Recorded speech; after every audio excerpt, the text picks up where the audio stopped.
ભારતીય સેનાની રામ પ્રહાર કવાયત સંપન્ન। વેસ્ટર્ન કમાન્ડ દ્વારા યુદ્ધ સજ્જતાની શક્તિ પ્રદર્શન કરાયું। ઉત્તરાખંડના હરિદ્વાર નજીક આવેલા ઝિલમિલ ઝીલ આરક્ષિત વન વિસ્તારના દુધાલા દયાલવાલા ખાતે ભારતીય સેનાની વેસ્ટર્ન કમાન્ડ દ્વારા હાથ ધરાયેલી રામ પ્રહાર નામની વિશાળ સૈન્ય કવાયત સફળતાપૂર્વક સંપન્ન થઈ છે। આ ઉચ્ચ સ્તરીય કોમ્બેટ રેડીનેસ ડ્રીલનો મુખ્ય ઉદ્દેશ્ય જટિલ ભૌગોલિક પરિસ્થિતિઓમાં સેનાની આક્રમક ક્ષમતા અને ઓપરેશનલ તૈયારીઓને ચકાસવાનો હતો। લગભગ 1 મહિના સુધી ચાલેલી આ કવાયતમાં હજારો જવાનોએ ભાગ લીધો હતો અને આધુનિક યુદ્ધ કૌશલ્યનું પ્રદર્શન કર્યું હતું। આ કવાયત દરમિયાન સેનાએ જમીન અને આકાશ બંને મોરચે પોતાની તાકાત બતાવી હતી।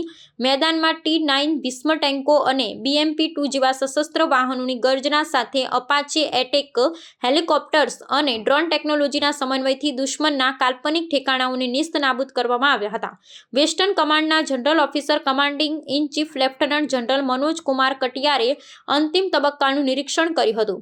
તેમણે જણાવ્યું હતું કે આ અભ્યાસનો હેતુ દુશ્મન દ્વારા કરવામાં આવતી કોઈપણ હલચલનો જડબાતોડ જવાબ આપવા માટે સેનાને તૈયાર કરવાનો છે। લેફ્ટનન્ટ જનરલ કટિયારે સ્પષ્ટ સંદેશ આપતા કહ્યું હતું કે જો દુશ્મન દેશ કોઈપણ પ્રકારનું દુસ્સાહસ કરશે તો તેનો જવાબ ઓપરેશન સિંદૂર કરતાં પણ વધુ ઘાતક હશે। આ કવાયતમાં વિશેષ રૂપે પંજાબ જેવા નદી કાંઠાના વિસ્તારોમાં લડવા માટેની રણનીતિ પર ધ્યાન કેન્દ્રિત કરવામાં આવ્યું હતું। હરિદ્વારના જંગલો અને નદીના પટમાં યોજાયેલી આ કવાયતે સેનાના મનોબળને વધુ મજબૂત બનાવ્યું છે અને ભવિષ્યના પડકારોને પહોંચી વળવા માટે સેનાની સજ્જતા સાબિત કરી છે। आप सब लोग जानते हैं कि ऑप सिंदूर में हमने दुश्मन को बहुत क्षति पहुंचाई थी, बहुत नुकसान पहुंचाया था, पर हम ये भी जानते हैं कि दुश्मन शायद अपनी हरकतों से बाज ना आए और दोबारा कोई ऐसा काम करे कि हमें फिर ऑपरेशन करने की जरूरत पड़े। और जैसा